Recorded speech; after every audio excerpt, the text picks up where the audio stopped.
Finalmente se dio el debate entre el hijo de Tuto y el hijo de Paz.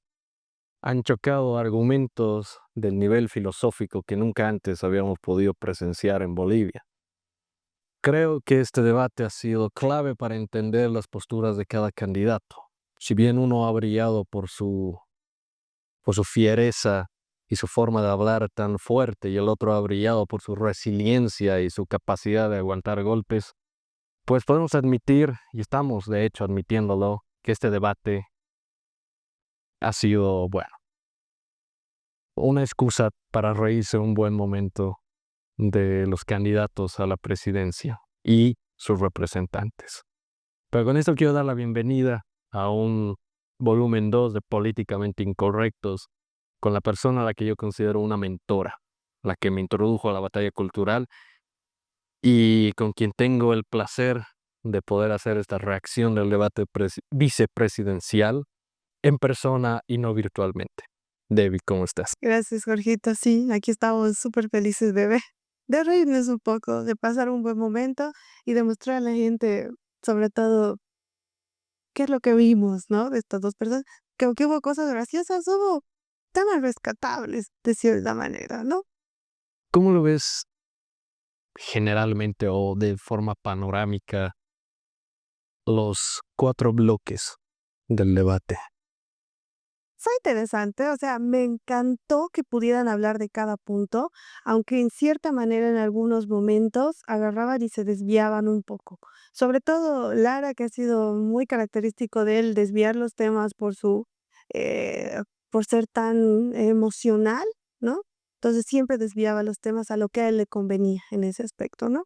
Y a veces se desviaba de lo que queríamos. En el tema, por ejemplo, económico, no pudo mostrar toda su propuesta, casi nada en realidad. Así que me pareció interesante. Como siempre, estaba mirando su vestimenta, su expresión corporal, todo lo que estaban haciendo y tenía mucho de qué hablar, ¿no? Como siempre, JP tratando de verse como un joven de 30 y pico, con su profesión, la camisa blanquita, abierta, sin corbata. ¿Por qué? Porque tenía que representar algo más informal, ¿no? Contrarrestando con la formalidad de Tuto, ¿no? Que siempre está hablando con palabras rimbombantes, se tenía que ser como que la otra carita. Lara siempre con su camiseta de la selección, tratando de ser más empático con el pueblo en general, ¿no? Y siempre tiene su bolsito de Acullicu, clásico de alguien que quiere empatizar, ¿no? Y critiquen o no critiquen, él, logró conectar con la gente por esa vestimenta. Por eso es tan importante tener una imagen previa a tus entrevistas, a tus debates. Lo mismo que pasó con Trump en algún momento, el rojo se volvió su color que lo identificó. En este caso, Lara jugó muy bien con su imagen, ¿no? JP, como que desaparecía en el fondo, ¿no? Así que eso podemos sacar de la primera. Desaparecía y asentaba a Lara, ¿no? Algo que quiero rescatar de lo que dijiste es que, y lo comentamos en privado, era que Lara tomó la posición que usualmente Trump tomó contra Hillary Clinton, que es entrar a un debate, volverlo informal, atacar, romper las reglas y hacer quedar mal al adversario por cuestiones propias hechas por el mismo contrincante, ¿no? Igual, más allá de eso, Lara tiene un lenguaje muy al pan, pan, al vino, vino, ¿me entiendes? Al punto. Y a la gente común en su diario vivir le estará valiendo otras cosas, ¿me entiendes? Como que darme toda una explicación al respecto de la tecnología y todo lo que quiere hacer, como lo hacía Jay, pero a la gente no le interesaba. Por eso es que en algún momento incluso Lara se equivocó cuando JP le preguntó sobre si iban a quitar el... Pero vamos a ver, no, Sí, perdón, te adelanto. no, no, está bien, porque a ver, a grandes rasgos, lo que ha brillado ha sido los datos impresos de Banco Fácil y, y en lo que ha brillado JP Velasco es en haberle dicho Paco a Lara. Entonces, mucho no podemos esperar, pero vamos a comenzar con las presentaciones como usualmente hemos hecho en las primeras elecciones. Yo nací y me crié en nuestro hermoso país. Tuve la suerte de recorrer el mundo y vi cómo Bolivia se quedaba estancado. Por eso estoy acá, porque quiero cambiar las cosas. Sueño con una Bolivia diferente, donde los jóvenes sean protagonistas. Una Bolivia libre. No vengo de la vieja política, ni de los viejos privilegios de poder. Vengo de una generación que está cansada de ver a los jóvenes irse. Una generación que quiere trabajar, que quiere innovar, que quiere emprender, que quiere construir una Bolivia desde adentro, una Bolivia hacia el futuro. Creo en una Bolivia donde la tecnología esté al servicio de todos. Una Bolivia donde la tecnología no sea un lujo, sino los jóvenes puedan emprender, puedan educarse, donde los adultos puedan obtener un servicio público desde cualquier lugar del país sin filas y sin colas. Hoy no se trata de mirar hacia atrás, se trata de mirar hacia adelante. Abramos la puerta a una nueva generación, con energía, con humildad, porque Bolivia se puede transformar y juntos lo vamos a hacer. A ver, características de esa primera presentación de JP Velasco. Algo que a mí me molesta mucho, que me gusta, pero tienes que aprender cuando estás frente a un debate, agarrar y tener mucho cuidado con tu hojita, ¿ubicas? Porque JP todo el debate estuvo con su hojita leyendo. Lara de vez en cuando lo leía, que también le jugaba en contra, ¿no? Pero JP siempre estaba con la hojita, todo el rato estaba con la hojita. No, y la miraba, y la leía, y repetía eso, repetía eso, repetía eso, porque ya nos hemos dado cuenta en otras ocasiones que JP no tiene discurso. No tiene esa facilidad de discurso como tienen los típicos políticos bolivianos que te llegan al corazón. Y JP es muy recto en su forma de hablar. No, es muy recto en el sentido de que no tiene lo que Lara tiene. ¡Que viva Bolivia! ¿Entiendes? O lo que hacía Milei en su momento, esa emoción, esas ganas, no, JP es muy bajo, entonces te aburre, te genera ese aburrimiento, ¿no? Y leyó su hojita. Hizo caso a lo que le dijeron que diga, así que no hay mucho que darle vuelta. Lara no se presentó porque fue antes de esto, ¿no? Lara no se presentó, así que fue una mala jugada, para mí, se vio muy mal. Hubiera sido un buen momento para presentarse y ver algo diferente de él, ¿no? Así que eso es lo que yo le veo ahorita al JP, ¿no? Si hay algo que voy a rescatar de lo que dijo JP Velasco es dejemos de mirar al pasado y empezamos a mirar al futuro.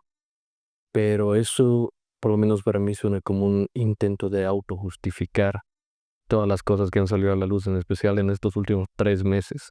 Y lo mismo que hace Tuto, es el discurso de Tuto, ¿no? Dejemos de mirar al pasado, miremos al futuro, porque no quiero que miren mi pasado, porque he vendido a Bolivia el 2019, porque sigo viviendo de la renta de presidente, o sea, ¿entiendes? O sea, seguimos con el mismo discurso porque no quiero que vean lo que yo he hecho antes y olvidemos eso, por si acaso olvidemos eso. Pero si es lo de Lara y lo de Paz, no nos podemos olvidar, ¿no ve? Tenemos que machacarlos, así que ese es el problema de en su momento libre que tuvo, ¿no? No justifica mucho lo que ellos hacen y atacan al otro lado, ¿no? Y el otro lado también tiene sus cosas, ¿no? Lara se equivocó completamente al no presentarse. Podría haber hecho una presentación muy buena para iniciar con pie derecho el debate. Pero agarrar y darle más tele a tu contrincante, no. Ahora vamos a pasar a la primera intervención que hace, si no me equivoco, es Lara, con la pregunta del tema económico. Es importante decirle al país que el binomio Paz-Lara va a priorizar en leyes que nos permitan salir de esta profunda crisis en la que nos han metido los gobiernos pasados y el gobierno actual del señor Luis Arce Catacora. Una de las leyes prioritarias, una de las reformas prioritarias que hay que hacer es la reforma a la Constitución Política del Estado, para que se acabe la impunidad, para que todos aquellos que les roban esta patria sean sancionados con la pena más dura. Vamos a priorizar también en una reforma tributaria. Vamos a acabar con el Estado tranca que no te permite avanzar, que no te deja avanzar, que no te deja trabajar con tranquilidad. Para eso vamos a plantear una reforma al Código Tributario. También vamos a trabajar en leyes que permitan la estabilización del dólar, leyes que garanticen el suministro de diésel y gasolina para todos los bolivianos, y también vamos a abrogar las leyes incendiarias. ¿Cómo es posible que en el país aquellos que queman los bosques, que destruyen la flora y la fauna de este país, sean sancionados con 2 bolivianos por quemar 1 hectárea? Vamos a abrogar estas leyes incendiarias. Vamos a garantizar un Estado de Derecho. Vamos a devolverle la seguridad jurídica a todos los bolivianos. Vamos a hacer que Bolivia sea un lugar donde todos quieran invertir, donde todos quieran trabajar. Todos aquellos que le han robado a la patria van a devolver hasta el último centavo. Vamos a priorizar en esas normas. Vamos a priorizar en leyes que protejan los derechos de los grupos más vulnerables, como son los niños, los adultos mayores, las mujeres y las personas con capacidades diferentes. Es importante priorizar en estas leyes porque es la única manera de salvar Bolivia. Muchas gracias. Esa presentación, la oratoria de Lara, ¿cómo la calificas? ¿Qué es lo que percibes de? Lara, como te dije, no lee su papelito. Ya sabía lo que tenía que decirlo y lo contó bien. Y te has dado cuenta que hace énfasis en puntos clave, como qué es lo que está trancando a Bolivia, es el Estado, y eleva la voz, ¿no? Vamos a luchar por los derechos y esas partes que quieren que se noten. Hay partes de su plan que no han mostrado, ninguno de los dos. Se han dado cuenta que solo tienen que mostrar lo que le interesa actualmente a la gente. Y Lara entendió ese punto, ¿no? Él agarró y los puntos que sabe que a la gente le interesa, lo va a hacer. El tema de hacerle una reforma tributaria al Estado, claro, porque le siguen robando plata a la gente, no es mentira, es real. Difícil de hacer, complicadísimo, pero veremos cómo lo hacen. Las leyes incendiarias que en su momento sabemos que han afectado mucho al tema de Bolivia, siempre ha sido afectada sobre todo en tiempos electorales o en tiempos complicados por el tema de leyes incendiarias y otras cosas. Pero si te das cuenta, Lara siempre ha agarrado y ha tratado de direccionar las problemáticas a cosas que le ha pasado a JP. El tema de gente que le ha robado, que le han robado al pueblo, banco fácil. El tema de los incendios, la primera entrevista de JP en un podcast donde dice que cuando habla de cuidar a los animales, que se a todos sus perritos y esas cosas, o sea, lo ha estudiado muy bien, o sus asesores igual se tomaron el tiempo de buscar algo interesante para mostrar. Entonces yo me he dado cuenta es en todo el debate, ¿no? Lara ha direccionado todas sus respuestas para atacar directa o indirectamente a JP. Siempre lo ha hecho, ¿no? Así que lo único que no me gusta es que no puede mirar a la gente. Y entiendo, es el nerviosismo, siempre está mirando arriba, está mirando abajo, nunca está pudiendo mirar a la cámara o a JP, está mirando siempre a otros lados. JP, al contrario, siempre está mirando hacia la cámara y no se mueve de ahí, ¿no? Pero Aunque hable como fatigado de algo que está pasando, está fatigado, pero bueno, cumple con el requisito de mirar a la gente. Pero algo que me gustaría rescatar antes de pasar a la presentación de JP es el hecho de que el programa político del PDC no involucra solo a sector vulnerable, a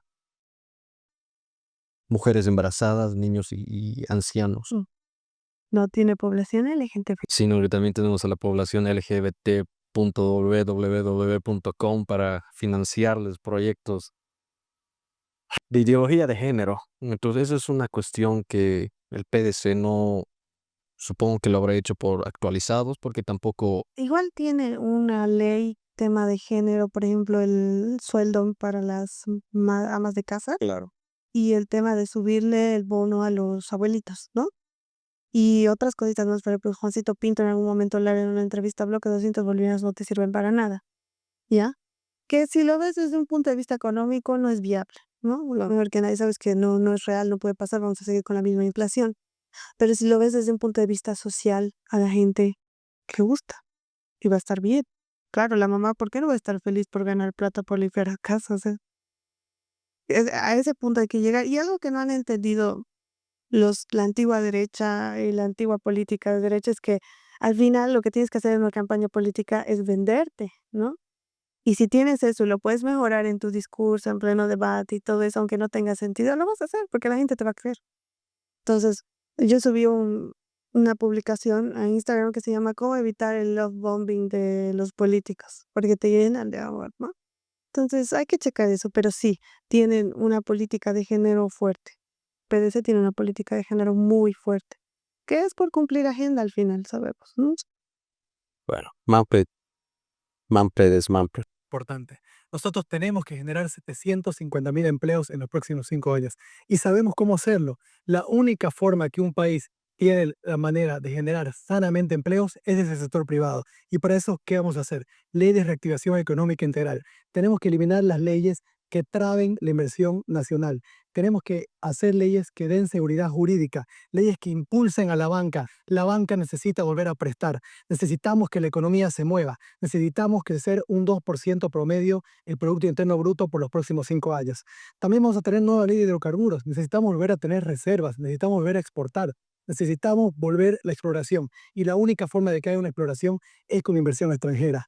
No la ley de minería. Los mineros vienen trabajando con la misma tecnología hace 50 o hace 100 años. Esto tiene que cambiar. Tenemos que volver al sistema de concesiones. Tenemos que permitir que el sector privado se asocie con las cooperativas, que inviertan en ellos, que le den tecnología para que sean más productivos. El sector minero es muy importante para nuestro país. Es el segundo más importante en exportaciones y puede ser mucho más. Tenemos que hacer la nueva revolución agraria. No se puede seguir como estamos. Tenemos que eliminar todas las exportaciones. Tenemos que bajar los aranceles de importación.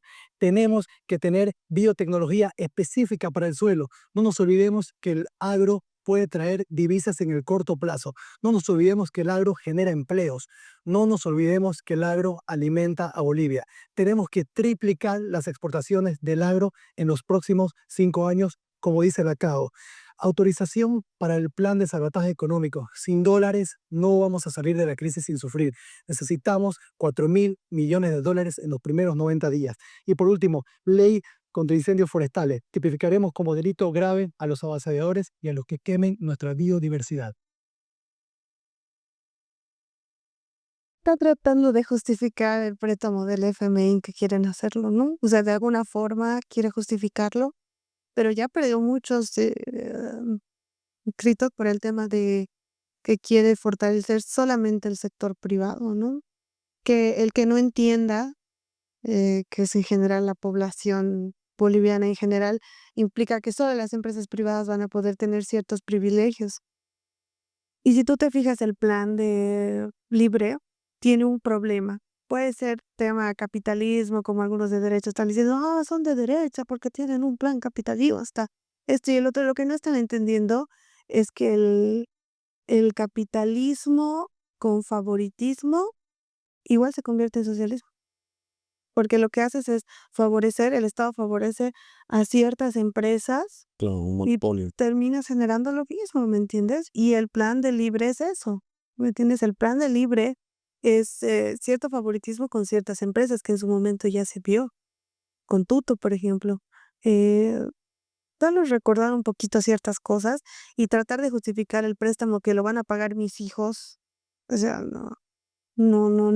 La gente que ya sabe tiene que darse cuenta que ese dinero no va a salir de la nada. ¿De dónde voy a sacar tanta plata en 90 días? Tienes, me tengo que amarrar, se pone la soga al cuello con una organización internacional que ya se sabe que tiene problemáticas porque es muy radical en el tema de cobros a otros países, entonces. Y la nueva reforma agraria, ¿qué quiere modificar del tema agrario, no? Entonces, eso igual me conflictúa un poco. Claro. Entonces, es muy cuestionante en ese aspecto. Pero si lees su plan, es como que copy-paste, solo que le vamos a poner un poquito de la cuestión privada, ¿no? Vamos a dar favoritismo a ciertas empresas para que sigan adelante y vamos a generar empleos, ¿no? Me gusta la idea de generar empleos. El problema es que para generar empleos tienes que permitir que el Estado tranca desaparezca, ¿me entiendes? ¿Cómo lo vamos a hacer? Tampoco he hablado mucho del Estado tranca. Ha hablado de cierto punto de aduanas y esas cosas, pero no, ¿cómo voy a aniquilar el Estado tranca que no me permite generar empleos y ganar en dólares desde mi computadora? ¿Me entiendes? Sí, eso es lo que yo he visto con el plan del JP. El tema del FMI, del Fondo Monetario Internacional, si te das cuenta, siempre ha tenido la característica de querer imponer en un país no solo la privatización, que para todo liberal va a sonar perfecto, pero detrás de eso hay una planificación de querer apoderarse de una nación mediante el tema económico. Y como tú bien mencionas, esto representa claramente que, por ejemplo, el tema de los jubilados, ¿no? Que se va a quitar el bono al jubilado porque tienen que empezar a trabajar para generar sus ingresos, va a representar un problema terrible como el caso de Argentina, ¿no? Similar, yo no sé si alguien como JP o Tuto aguantarían un enfrentamiento de ese nivel, pero siento que no están tomando en cuenta o no le están diciendo a la gente, como tú estás mencionando, de que detrás del financiamiento que dé el FMI hay una agenda también social, y va a ser una repetición quizás de problemas similares a los del 2001, como la guerra del agua. Sí, en realidad lo que no han entendido ellos y lo que nadie entiende, y me da pena que eso los intelectuales que tenemos hoy en día, y me molesta mucho, que se enfocan netamente en la parte económica, está bien, está genial, pero no tienes un país que solo se basa en la cuestión económica. Tenemos una cuestión social, cultural. Y no es que los abuelitos, cuando digo que los abuelitos iban a seguir trabajando, he dicho que ¿en qué cabeza cabe eso? ¿Me entiendes? Claro. O sea, que se aperturen para que los abuelitos puedan trabajar. Ya, pero hay abuelitos que no pueden trabajar, hermano, ya, para eso se han jubilado. Ya. Hay que ver la forma, hay que ser inteligentes, si somos tan intelectuales como nos creemos, entonces demos opciones reales, ¿no? Al final hay problemáticas reales. La mamá que cuida a sus 3 hijos porque es mamá sola, ¿en qué momento va a ir a trabajar? Si nosotros estamos luchando en un tema de querer que la familia crezca, que se fortalezca, ¿no? Y tenemos una mamá sola que no puede cuidar a sus hijos porque tiene que rajarse, matarse todo el día para darles un pan, ¿me entiendes? Y pensar en que alguien le va a dar un cierto apoyo suena atractivo, ¿me entiendes? Entonces, y lo mismo pasa en todos los ámbitos. Entonces, tenemos que dejar de pensar que solo es lo económico y también hay una parte social. Somos seres humanos con muchas facetas, ¿no? Y tenemos necesidades y problemáticas reales. Y no me estás dando la solución a una problemática real que existe hoy en día en Bolivia. No, ninguno de los dos me ha hablado, por ejemplo, del trabajo infantil. Claro. Nadie ha mencionado eso. Y en sus planes yo no he visto nada. Tal vez alguien lo revisó mejor y lo encontró. Yo no encontré nada. Deben estar como una faceta más de querer ganar voto, pero no, sí, tienes razón. Mira, uno de los requisitos primordiales del FMI es que se tiene que,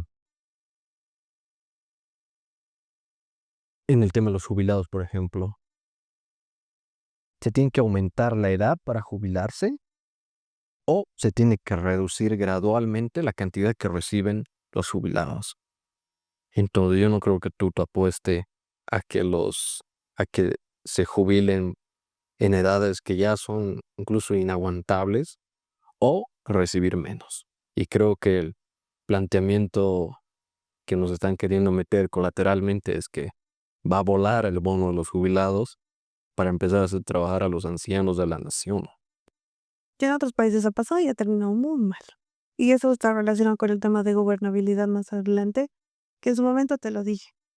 Puedes ganar las elecciones, pero si en 2 semanas los movimientos sociales, tercera edad, campesinos, profesores, médicos se reúnen y dicen, no me gusta este gobierno, paralizo todo el país, tu gobierno cae en 2 semanas. Es muy sencillo hacer caer un gobierno. Es tan frágil y eso no lo han entendido todavía, ninguno de los dos. Necesitan una estabilidad en tema de gobernabilidad de grupos sociales que no se han ganado la confianza de ninguno al final. No sé. Así que JP en ese aspecto ha metido la pata gravemente. A Juan Pablo por la dúplica. Ahora sí es el momento de escuchar la propuesta que Bien, tiene. gracias. Todo de Bolivia. Para hablar de políticas económicas, es importante también decirle al país que el país está golpeado en una profunda crisis porque ha habido gente que le ha robado a la patria. El señor Juan Pablo Velasco le ha mentido al país cuando dijo que no recibió un solo centavo del Banco Fácil. Juan Pablo Velasco, tengo los cheques que demuestran que cobraste plata del Banco Fácil. Aquí está la documentación, se la voy a pasar luego en conferencia de prensa a todos ustedes. Dijiste que no tenías relación con tu papá y que fuiste criado por tu abuela. Tengo la documentación que demuestra que fuiste socio de tu padre, 7,000 acciones en el grupo financiero La Sierra S.A., que era dueño del Banco Fácil. Juan Pablo Velasco, tienes que decirle al país la verdad. Tienes que decirle al país qué vas a hacer con ese dinero. ¿Cuándo van a devolver el dinero que les robaron a los abuelitos? Juan Pablo Velasco. El país no va a salir de la crisis si no se acaba con la corrupción. Necesitamos también políticas serias para que la gente que le ha robado a esta patria le devuelva el dinero. Aquí está toda la documentación. Sé que no se puede exponer, pero terminando el debate vamos a dar conferencia de prensa y vamos a demostrar que Juan Pablo Velasco sí era socio de su papá con 7,000 acciones. Vamos a demostrar que Juan Pablo Velasco recibió plata del Banco Fácil. Aquí están los cheques, Juan Pablo Velasco. No creo que te animes a negarte. A grandes rasgos, lo que Edman Lara ha hecho en esta presentación que tuvo ha sido poner en duda la credibilidad de JP Velasco. Todo lo que armó lo botó a un lado. Pero también perdió el momento de poder exponer su plan de gobierno en el tema económico. Y esa ha sido una desventaja. O sea, como en el ajedrez, ¿no? Ha matado para ganar. Pero sí, lo hizo tiras. El tema del banco fácil es algo que ya en la primera vuelta se mencionó, pero que quedó ahí. Porque no se esperaba que Tuto llegue a segunda vuelta tampoco. Entonces JP solo quedó como un meme más. Y el tema del banco fácil ya se había mencionado anteriormente. Y sí se sabía que las empresas que tenía JP estaban siendo financiadas por su padre, porque mágicamente después de que desapareciera Banco Fácil, la empresa de JP subió una cierta cantidad de dinero. Y eso se puede ver. Y está en la ASFI, o sea, puedes ir a investigar. Cualquier persona podría ir a chequear eso, ¿me entiendes? Esa es información que tendríamos que tener acceso a todo. Y no poder negarlo de cierta manera es como que te agarró y te noqueó todo el argumento que te habías armado, te lo mató, ¿entiendes? Así que qué pena, ¿no? Pero no me gusta que reutilice el mismo argumento todo el tiempo, aunque sé que es para hacerlo enojar y para tentarlo y molestarlo, pero después fue un buen artilugio en ese momento, ¿no? Así que ¿Pero tú crees, por ejemplo, que la credibilidad de JP Velasco se haya visto no lastimada, que de hecho está, pero totalmente perjudicada? el problema es que JP nunca tuvo credibilidad, ¿me entiendes? Siempre sus entrevistas han sido una lágrima y motivo de meme, entonces esto solo ha repercutido un poco más en lo que ya se había dicho, ¿no? Y dentro de todo, debo decir que Lara movió bien sus cartas. Mal que después lo siga repitiendo una y otra y otra y otra vez y desobedecer a las reglas del debate, pero lo usó bien para el tema económico, sacar el tema del banco fácil. Genial. Y luego JP dice, no, pero no se tenía que hablar de los papás, no teníamos que hablar de los familiares, y ahí se pone un poco a rebatir ese tema, así que sí lo hizo muy bien, lo hizo muy bien, y es verdad, cualquier persona puede ir a investigar, fijarse, es un poquito de lectura y tiempo también, ¿no? Y nadie tiene eso, así que, y Lara dijo lo que la gente quiere desenmascarar a los corruptos que les han robado plata. Entonces agarremos a una carne de cañón, en este caso JP, para cobrarle por todo lo que nos ha hecho gente que tal vez ni relación con él tiene, ¿no? La gente ha tenido ese sentimiento de justicia y lo logró Lara. Con eso, yo soy el justiciero, con todo lo que ha mostrado. Transparencia de la Asamblea Legislativa. 2 minutos para exponer su propuesta. Muchas gracias, Tufi. Bueno, ha llegado el momento de transformar la Asamblea Legislativa desde raíz. Necesitamos una asamblea conectada con el pueblo, conectada con la ciudadanía. Sabemos que tenemos una asamblea que da vergüenza. Necesitamos que los que vayan a la asamblea, los que fueron elegidos, vayan, trabajen, no se vayan a hacer campaña. La nueva Bolivia necesita una asamblea del siglo XXI, digital, transparente y participativa. ¿Cómo lo vamos a hacer? De esta manera. Primero, pago por productividad real. Si no asisten, no cobran. Vemos muchos candidatos que dicen que han recorrido todo Bolivia durante 5 años y no trabajaron. Estuvieron recibiendo sueldos y no lo hicieron. Pago por productividad. Eliminación del voto secreto, voto nominal. Edman, estoy 100% de acuerdo con vos. Esto se puede hacer. Basta de elegir el destino de los bolivianos a escondidas. Necesitamos que todos los bolivianos sepan por quién votar, quién votó por qué lo votó, y vamos a saber qué bolivianos están a favor de los intereses del pueblo boliviano y cuáles están en contra. Punto número 3, asamblea digital. Implementaremos un sistema de voto digital con biométrico, con asistencia, como es en todos los trabajos de Bolivia. Necesitamos que las reuniones de los asambleístas sean en la asamblea y sea transparente.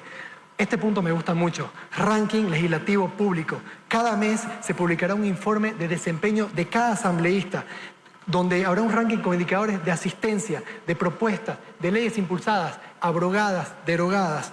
Basta de quien no va a la asamblea siga cobrando. Participación ciudadana, se abrirán consultas ciudadanas. Necesitamos una asamblea participativa, necesitamos que se abran espacios de colaboración. Es lo que Bolivia requiere. Esto es una revolución del comportamiento, no es demagogia, no es cerrar el Estado, es abrir el Estado al público. Necesitamos pasar de una democracia representativa a una democracia participativa. Bueno, aquí creo que hay que darle el punto a Juan Pablo Velasco porque en sí ha hecho lo que Lara no ha hecho el resto del debate. Y ha sido pensar, no intelectualmente, pero sí ha pensado bien intencionadamente sobre ciertos aspectos que nosotros como sociedad boliviana eh, vemos y nos causa tanta vergüenza, como la señora que parecía dormida en la asamblea y decía que tenía un examen virtual. Entonces, claro, ahí sí tiene razón JP Velasco. Lo hizo bien, lo manejó bien porque al final es verdad, la asamblea le siguen pagando y la gente no va, los tipos no van a trabajar. Está habiendo todo un lío porque no quieren devolver los celulares y las computadoras que les han dado, que al igual que en cualquier otro trabajo tienes que devolverlo, ¿ves? Esta señora no lo quiere devolver porque no se les pega la gana. Se están comiendo pollitos Copacabana con nuestro dinero de la gente que no tiene para comer en el día. ¿No entiendes? Entonces, me parece muy interesante y ambos tienen una propuesta parecida en ese tema, ¿no? Y me parece muy interesante que se abra la asamblea para que nosotros podamos ver qué hacen y reclamarles qué están haciendo con nuestro dinero y también poder tenerla. Espero que esto nos abra la probabilidad, la posibilidad de poder implementar proyectos de leyes más adelante, porque ahorita está totalmente cerrado para poder implementar nosotros algún proyecto de ley. Si querías meter algo, tenías que tener muñequeada. Pero ahora si nos van a habilitar como ciudadanía sería genial, sobre todo para los activistas que tenemos muchas propuestas y queremos implementarlas, ¿no? Y queremos rebatirlas. Y queremos derogarlas también. Por cierto. Ahora vamos a pasar a... Muchas gracias, Cecilia. Necesitamos reformas constitucionales muy fuertes, muy grandes. Y tenemos que basar las reformas en datos. Entendemos que hay más de 300 muertes de mujeres en el parto en Bolivia. Entendemos que hay más de 4.000 menores de un año que mueren antes de cumplir un año. Eso tiene que cambiar y para eso el Estado tiene que funcionar, la Constitución tiene que funcionar. ¿Qué vamos a cambiar? Reforma del rol económico. Tenemos que cambiar el concepto del rol económico en el Estado. Necesitamos unas leyes que habiliten la inversión extranjera. Necesitamos unas leyes que fomenten la inversión privada. La única forma de hacer con el país es con inversión extranjera. Sin inversión no hay trabajo. Sin trabajo no hay futuro. Tenemos que despolitizar la justicia. La justicia no puede seguir siendo títere del poder político. Necesitamos que los jueces sean elegidos por mérito, por meritocracia, por carrera judicial. Tienen que ser inamovibles y tienen que ser medidos y tienen que ser medidos por la ética y la moral con la que ejercen. Nunca más operadores de toga. Punto número 3, revolución digital de la justicia. Entendemos que más del 80% de los juicios son de mínima cuantía. Con inteligencia artificial, esto se puede solucionar. Se puede, con algoritmos, hacer que la justicia sea más eficiente al pueblo. Y eso es trazable y es incorrompible. Necesitamos la digitalización en la justicia. Hoy por hoy, un juez tiene 1.500 causas. Con esto podemos bajar un juez 500 causas y una justicia más eficiente. Punto número 4, digitalización como herramienta, no como eslogan. Necesitamos usar la digitalización a servicio del pueblo. No podemos seguir trancados en lo que estamos. Sabemos que el presupuesto general del Estado en la justicia es solamente el 0,3%. Con tecnología, con digitalización, podemos hacer todo más eficiente. Priorizar y modernizar la salud, la educación y la seguridad. Esto se hace por Constitución. Juntos lo podemos lograr. Muchísimas gracias, Aquí quiero preguntarte, el tema de la situación de la mujer en Bolivia, ¿es tal cual ha descrito JP? Tiene un punto en el tema de la maternidad, pero tampoco podemos decir nada porque desde el 2012 no tenemos datos de maternidad porque no se les ha pegado la gana.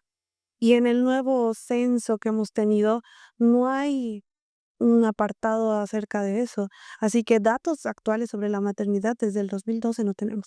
Pero en los datos del 2012 tenemos claro el hecho de que las madres mueren más por querer dar a luz a sus hijos que por querer abortarlos, porque mueren por desangradas, por mala praxis o por alguna situación externa, mueren por eso, mueren porque no tienen el cuidado específico prenatal necesario, porque no saben dónde hacerlo. los hospitales ni de primer, ni de segundo, ni de tercer nivel les dan lo necesario para atenderlas. Mueren porque tienen un descenso de vejiga por la cantidad de hijos que llegan a tener hasta de manera sola. Entonces, en ese aspecto, JP sí tiene razón. Muchos niños que mueren queriendo nacer, más que niños que han querido ser abortados, por ejemplo. Y eso que es el tema del aborto, quiero hacer una pregunta que se aparta un poco del tópico, pero las mujeres que JP describe, yo creo que son las mujeres del sector popular, ¿no? Podríamos asegurarnos de desmitificar sobre todo a las feministas de Bolivia que la mujer desea tener al hijo, no abortarlo. Sí, están en los únicos datos del 2012 que tenemos, que las muertes son por querer dar a luz a tus hijos, más que por querer matarlos. O sea, el argumento de que la mujer boliviana quiere matar a sus hijos es nulo. Las muertes por aborto son casi nulas. Las muertes por querer dar a luz son más, son muchas más. Y él mismo dice, hablemos de datos, esa es la realidad. Y el argumento de que más de 8.000 mujeres abortan al día en Bolivia, no es verdad, porque no sé, tienen un dato medio raro, no sé cuál manejan, pero nos daría en conclusión de que más o menos 39 mujeres abortan al día. Y es mentira. Si no, nuestro índice de natalidad estaría al tacho, ¿me entiendes? Y Bolivia está manteniendo un índice de natalidad constante, inclusive en algunos años ha subido. Entonces, no es real, ¿me entiendes? Estarías matando, en ese caso, al 50% de la población boliviana. No tiene sentido. Y la propuesta, digamos, a lo que JP se refiere, es aplicable a la mujer en sí, en la situación. Sería ideal que sea aplicable, ¿no? Pero ahora algo realista sería hablar del tema de salud para la mujer, un tema de maternidad. Pero él no me ha hablado de eso, solo me ha hablado de algo generalizado y en su plan tampoco, aunque pone como población vulnerable a la mujer, no hay una especificación a la mujer embarazada o a la mujer gestante. Entonces, es una daga de doble filo con los dos, ¿no ve? Porque vamos a ayudar a la mujer, cualquier tipo de mujer, pero no me especifican a la mujer gestante, ¿no? Bueno, pero lo de la mujer gestante es un dilema mental que tienen los que adhieren a la ideología de género, ¿no? Claro, pero lo vamos a decir así porque nadie se afectaría a la mujer que está embarazada. Que ahora vamos a pasar a escuchar a Edman Lara en este tópico en el que creo no ha brillado mucho a nivel de JP. Es importante realizar reformas a la Constitución Política del Estado para aplicar políticas que garanticen el respeto a la norma. Sobre todo, las normas que han sido creadas para proteger a los grupos vulnerables como la niñez, la adolescencia, las mujeres, los adultos mayores, las personas con capacidades diferentes. ¿Cuántos niños son golpeados, flagelados, explotados laboral y sexualmente y las leyes están de adorno? Las autoridades no hacen nada. ¿Cuántos que han golpeado niños siguen en las calles, poniendo en peligro la vida y la seguridad de otros niños? ¿Cuántas leyes existen para proteger los derechos de los adultos mayores? Si bien es cierto, tenemos una norma, pero una norma que, si bien es cierto, en teoría debería garantizar y proteger los derechos de estos grupos vulnerables, pero en la práctica no hay nada. Necesitamos políticas claras, reformas constitucionales que apliquen sanciones a las autoridades que están encargadas de hacer cumplir la ley y no cumplen la ley. Tenemos también que aplicar políticas claras, reformas también a la ley, para garantizar que las personas con capacidades diferentes sean contratadas en las empresas, asignándole una función de acuerdo a su capacidad, como dice la norma. Ahorita es un saludo a la bandera. ¿Quién está cumpliendo? Y no cumplen porque no hay una sanción. Necesitamos también hacer reformas y establecer sanciones para aquellos que no cumplan, para aquellos que no respetan la norma. Por eso es importante hacer estas reformas constitucionales, porque en teoría está, pero en la práctica no se aplica. Muchas gracias. Aquí quiero resaltarte lo siguiente, y mira, me estoy dando cuenta de esto, recién no lo vi en el primer momento, pero JP aplica a lo futuro, a lo que deberíamos hacer. Debemos llegar a esto, queremos llegar a esto. Pero Lara apunta a la situación de la hora. Estamos viviendo esta situación, están violentando a los niños. Hay que cambiarlo ahora. Y lo que propone JP es cambiarlo de aquí a un año. Sí, en realidad es algo que yo me di cuenta la primera vez, pero no le presté mucha atención porque fue como que, por eso es que el discurso de Lara es tan atractivo para la gente. Ahora lo vamos a hacer, ahora va a ser, porque mi desesperación y mi bronca, digo estupideces, pero es por la bronca y la desesperación que tengo de mejorar este país, ¿me entiendes? Y es la desesperación que todo el mundo tiene. Y aparte él ahí mencionó, ya me respondió, si hablo del trabajo infantil. Pero más allá de reformar la Constitución, algo que ambos tienen que entender, tenemos que reformar el Código Penal. Vos mejor que nadie sabes eso. Más que el tema de la Constitución es el Código Penal, los castigos que se tienen que requerir al respecto, ¿no? Y no estaba muy preparada en este tópico, pero el tema de las personas con discapacidad me gustó que lo haya tocado, porque es un tema tabú que nadie lo habla. Y el tema de las discapacidades ha sido tan ignorado todo este tiempo que se han olvidado implementar cierto tipo de discapacidades, como el autismo, todo lo que implica el espectro. No hay un carnet de discapacidad para eso, por ejemplo. Entonces, y en trabajo social nosotros nos damos cuenta de eso, por los beneficios que tienen ciertos tipos, ciertos grupos con discapacidad y ciertos grupos que no han sido considerados como discapacidades todavía y están sufriendo hoy en día, en el día a día, ¿no? Entonces, y lo ves en las escuelas, en los trabajos, en todo lado. Ahora, por cuestión de tiempo, yo entiendo que no vamos a poder acabar enteramente todo el video, pero quiero preguntarte, y está en este bloque lo que es la ley 1348, de la cual habla Edman Lara.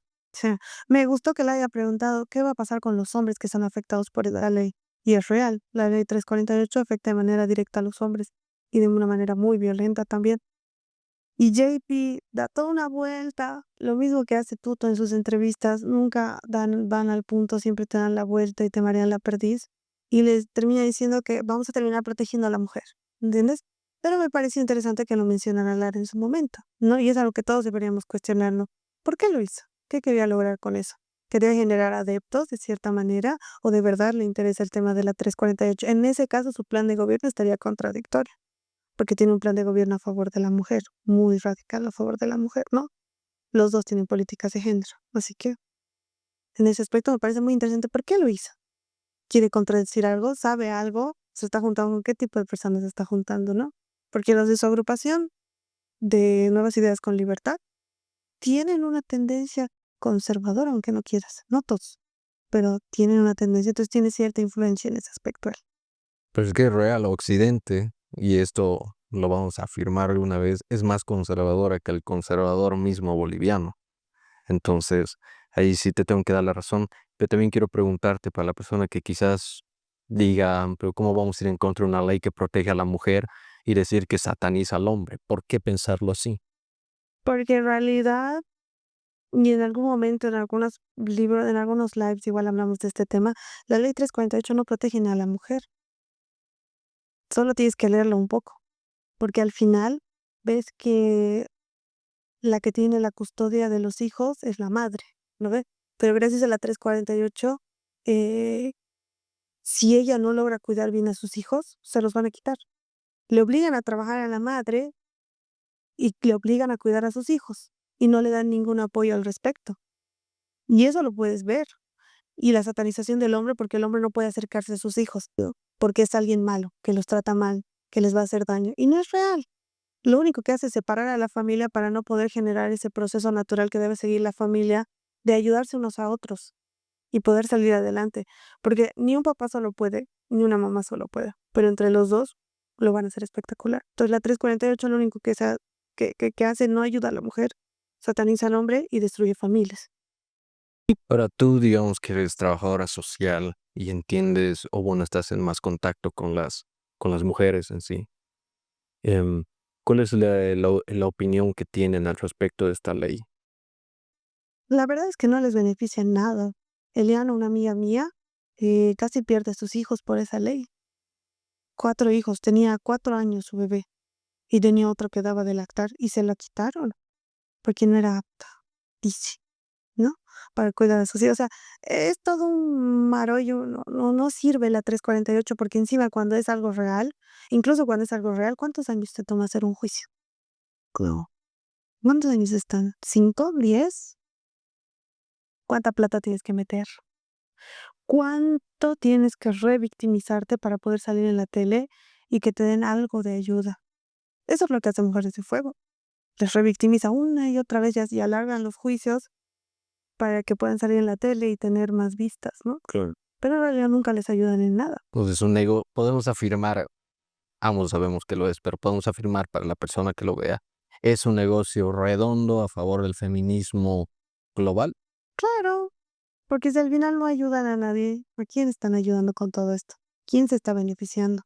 Porque esa gente recibe apoyo extranjero de algún lado. ¿Dónde está ese dinero? Tenemos datos de esos que en otro rato podemos hablar bien. Hay tablas y todo de organizaciones internacionales, la Unión Europea, IPAS, pero O sea, podemos, digamos, juntándolo con el tema que Edman Lara realmente bueno, ha hecho ver su preocupación en cuanto a una ley que negocia con el hombre en la cárcel a causa de ideólogos feministas que constantemente están acechando al hombre como si fuera una cacería de brujas. en mi ideal me gustaría pensar que está siendo influenciado de manera correcta, ¿no? Pero es mi pensamiento, tal vez no, tal vez solo se le cruzó el cable un momento, pero lo mismo que pasó con Andrónico. Pero en mi ideal me gustaría pensar que sí. ¿Qué? Ahora con esto vamos a pasar al tema de la despedida. Muchas gracias, Gabriela. Bueno, para terminar, no quiero hablarles solamente como candidato, quiero hablarles como un boliviano más. Claramente hoy hubo alguien que solo vino a destruir, que solo vino a denostar, que solo vino a denigrar, que solamente vino a hablar de los familiares. No importa, yo vengo a construir, yo vengo a hablar de los problemas que tenemos los bolivianos, porque al final del día los problemas nos afectan a todos. Que no haya trabajo, que no haya futuro, que no haya gasolina, que todo esté más caro. Necesitamos volver a la unidad entre bolivianos. Yo sueño con una Bolivia donde nos volvamos a encontrar, donde nos volvamos a abrazar, donde nos dejemos de atacar, donde la política deje de ser la politiquería barata de insulto, donde podamos debatir ideas, donde podamos atacar las ideas y no atacar a las personas, y no atacar a los familiares de las personas. Claramente tenemos que hundirnos la mano en un solo corazón, una Bolivia unida. Que los andinos, que los bayunos, que los amazónicos y los chaqueños, que los jóvenes, los adultos, los obreros, los empresarios, entendamos de una vez que no podemos solos. Necesitamos el uno del otro. Necesitamos tirar para el mismo lado.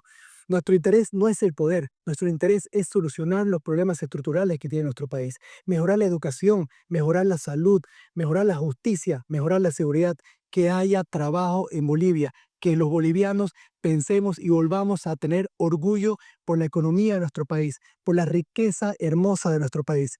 Yo quiero gobernar para reconciliar, para sanar las heridas, Edman. Quiero gobernar para que cada boliviano vuelva a creer en su país. Bolivia tiene todo para salir adelante. Somos un país hermoso, somos un país diverso. Solamente nos falta una cosa, unidad entre los bolivianos. Edman, Bolivia no es un país maldito. Bolivia es un país bendito. Por eso les digo, este 19 de octubre, acompáñenos con el voto. Volvamos a tener el sueño de que Tuto Quiroga va a ser presidente y vamos a cambiar Bolivia para siempre. Aquí hay un punto que quiero resaltar con lo último que dijo, pero creo que se ha llevado a la malinterpretación extrema esto que Edman Lara dijo de que Bolivia está maldita, básicamente. Pero es que en ciertos términos no está maldita, está maldecida, porque internamente Bolivia tiene un veneno muy asqueroso que está entrometiéndose hasta en las familias. Y eso es socialismo, comunismo, progresismo, izquierdismo y toda esa ala que estoy impulsada por Evo Morales, Arce Catacora, García Linera, María Galindo, las Mujeres de Fuego y muchas otras cosas, muchas otras organizaciones, muchas personas más, Andrea Barrientos, Carlos Mesa, y podemos ir denominando muchas más. Entonces, yo creo que lo que Edman Lara realmente quería decir no era que Bolivia era maldita. No, Bolivia está maldecida por estos sujetos que han traído teorías americanas, por si acaso, han traído esas teorías aquí a Bolivia, a las personas de bien, a los campesinos, a los indígenas, y los han tergiversado a su favor durante 20 años. Sí, al final es eso, o sea, algo que no sé si lo ha visto desde ese lado cuando dijo maldita, pero yo creo que cada país se merece su gobernante, ¿ya? Entonces, si en su momento Bolivia agarró y dijo, queremos caudillos, y empezaron a escoger caudillos, y empezamos a escoger la izquierda porque nos pareció una mejor idea, ahí está el resultado. Lo tenemos ahí, y es verdad, ese es el veneno que nos está que está destruyendo nuestras familias, nuestra economía, nuestras organizaciones. Ya nadie cree en ninguna organización estatal, nadie cree en la policía, nadie cree en nadie, ¿me entiendes? Porque todos nos mienten, todos nos engañan, todos son unas ratas. ¿Y eso cómo comenzó, me entiendes? Entonces yo sí entiendo eso, lo que dijo que Bolivia está maldita o maldecida, como quieras decirlo, porque Bolivia se merece al gobernante que le va a llegar ahora. Es lo que se merece porque eso es lo que nos ha llevado todos estos años con la izquierda, siguiendo esas líneas, siguiendo las políticas progresistas de comunidad. En general, Comunidad Ciudadana ha hecho lo suyo, ¿no? Con temas de leyes y otros. Andrea, Susana, Mesa, Linera, Galindo han sido los activadores políticos en temas de progresismo en todo su esplendor. Y como bolivianos les hemos dado cámara. ¿No? Les hemos dado todo lo que necesitaban para poder meternos otras cosas en la cabeza, ¿no? Y a nuestros hijos y a nuestras familias. Ahora vamos a pasar rápidamente con el último discurso, que es patriota. Tiene un sentido muy patriótico Herman Lara cuando terminó esa presentación de despedida. Algo que tenemos que recordar es que los términos, las terminologías han sido adueñadas por ciertos grupos, así que tenemos que volver a re- reeducarnos en tema de terminología, ¿ya? Así que puede ser que sea muy patriota, pero también tiene algo por detrás. ¿Qué le vamos a decir? ¿Qué? La escucharemos, prefiero. Amada patria de Bolivia, acá quien les habla no es un político tradicional, es uno más de ustedes. Una persona que conoce la necesidad y la realidad de la gente y entiende cómo se debe gobernar Bolivia. Entiende que para salir de la crisis se tiene que acabar con la corrupción y se tiene que establecer penas duras para todos aquellos que le roban esta patria. Entiende que para cambiar el futuro no se lo hace con ideas del pasado. Entiende que es tiempo de darle oportunidad a la gente que nunca ha gobernado Bolivia. Entiende que es tiempo de despachar a los corruptos del pasado, a enterrarlos con el voto para acabar con la corrupción, porque le han hecho mucho daño a esta patria. Entiende tu situación, entiende tu realidad. He recorrido muchos municipios del país, comunidades, pueblos, y sé que muchos de ustedes no tienen incluso agua potable, no tienen camino. Sé que no les dejan producir, sé que la policía los extorsiona, sé que la fiscalía les cobra hasta para una orden de citación, sé que los jueces y fiscales corruptos y los policías le han puesto precio a tu vida, a tu libertad e incluso a tu desgracia. Es tiempo de acabar con todo eso y es tiempo de unidad. Una golondrina no hace verano, esto es con unidad. No vamos a cambiar el futuro con los mismos de siempre. Como decía Nayib Bukele, necesitamos involucrar gente con cero experiencia en política. Los del pasado, los que gobernaron, los que fueron ministros, vicepresidentes y presidentes le han hecho daño a la patria. No vamos a cambiar nada. Si realmente queremos salir de esta crisis, si realmente queremos oportunidades para los que nunca tuvieron oportunidad, es tiempo de enterrar la corrupción. Dios es grande, tengan fe, crean en ustedes. Crean en Dios que Bolivia va a salir adelante y el 19 de octubre vamos a enterrar la corrupción y vamos a despachar a los que le han hecho daño a la patria y en Bolivia va a ser un país próspero donde todos quieran vivir. ¡Fuerza! ¡Que viva nuestra fe y que viva Bolivia! Se ha dado el mejor discurso populista. Con eso se los ha ganado toditos. Y te eriza la piel a algunos, madre. Pero aquí es donde quiero hacer la diferencia entre patriotismo y nacionalismo, ¿ok? ¿Ya? Y mi amigo Jorge Luis Molina, hizo una explicación respecto a las terminologías y me gustó mucho. Entonces puede ser que aunque el discurso para la gente de a pie sea lo mejor y por eso se los metió al bolsillo, con eso último todo lo que pasó antes se olvidaron. Eso fue lo último, se los metió al bolsillo, porque te estaba hablando a ti que sufres eso, a ti que te pasa eso, a ti vamos a hacer esto, esto, y vamos a volver a salir adelante. Uy, ya, pues me convenciste. Va por ese lado. Lara se jugó muy bien esa parte. Y como siempre te he dicho, las subidas y bajadas son clave en discurso. Lo hizo bien, no puedo negar. Y aunque la gente se siga haciendo la burla de él por el tema de las 36 etnias, de los insultos que ha tenido JP, que ha repetido muchas cosas, sí lo hizo mal, negativo para él. Pero, ¿por qué te molesta si es verdad? ¿Me entiendes? Si te queda igual, pues va por ese lado, ¿no? Tienen que admitir que el cuate se los metió al bolsillo. Tiene el mismo discurso que en su momento, en su mejor momento, en su primera gestión tuvo Evo Morales. Evo Morales tenía un discurso muy parecido en el sentido de meterse a la gente al bolsillo, porque eso hace un líder político. Eso es lo que le falta a la derecha. La derecha no tiene discurso. Y la derecha no está mal. No está mal el populismo, otra vez. No está mal. Eso lo que ha hecho él es clave para ganarse a la gente. Y si la derecha quiere ganarse a la gente en las siguientes elecciones, tiene que comenzar a practicar su discurso, a practicar su habla, su forma de hacer las cosas, su patriotismo. De él es nacionalismo, yo sé, por otra razón. Pero tenemos que darnos cuenta de que lo que hizo estaba genial. Vamos a admitirlo, JP no tuvo esa fuerza para terminar. Ah, bueno, y así lo vamos a hacer. Chao. ¡Que viva Bolivia!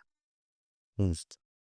Sí, pues que JP habla como si hubiese hecho una maratón, porque está fatigado de hablar todo, ¿no? Entonces, pero pues sí, lo que dices es bien interesante. Incluso a mí me ha cautivado a decir, uy, creo Vamos, que cuídate. chingue. No, pero sí, para las personas que vean esto, obviamente aquí Debbie y mi persona somos de la derecha. Para muchos seremos ultra derecha, fascistas, todo. Pero es que hay una razón de esto. Ninguno de estos candidatos representa a la derecha por si acaso. Y ya pronto yo voy a sacar un contenido al respecto de eso de ambos. Pero No importa si viene un representante extranjero a hacerle campaña al que cree que es de derecha, ¿no ves? sí, sí. Con esto vamos a concluir el episodio de hoy. Ya vamos a listar uno dedicado a las feministas, a nuestras queridas feministas. Y quería pedirte a grandes rasgos cómo has visto el debate y cómo sientes que ha repercutido en la gente.